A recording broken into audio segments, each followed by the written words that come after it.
it's really no different from your TV at home. The remote control is in a drawer there by the door, top drawer. It's going to be below the TV, below the kitchen counter. You're going to press the on button like you would on any TV. I'm going to give it a second to start up.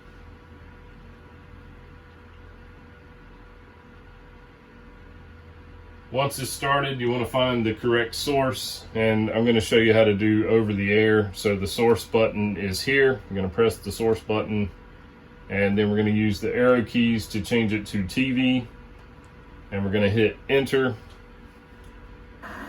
Okay, so once you're on TV, when you travel to a campsite, there's a good chance your TV is not going to pick up a channel like here. So we're going to hit menu, and it's going to bring up this menu. You're going to go over to channel. You're going to make sure this is air. If you are at a campsite that uses cable and you've connected the cable wire into the back of the camper, then you'll use cable.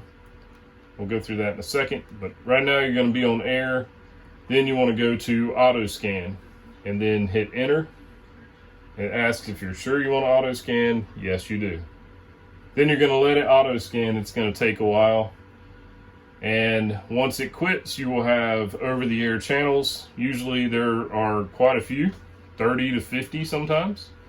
And that's how you use the over the air search to find channels.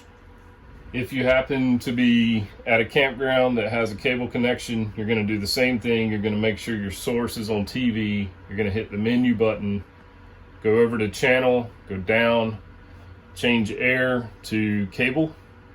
Then you're going to go to auto scan. You're going to hit enter and then yes. And then it's going to start searching for your channels. You should see all of them come up under digital. And that's how you find your cable channels at a campsite. Just be sure that your cable is connected to the back of the camper that says cable, and then over to the pedestal, and you should get a signal on the campsite.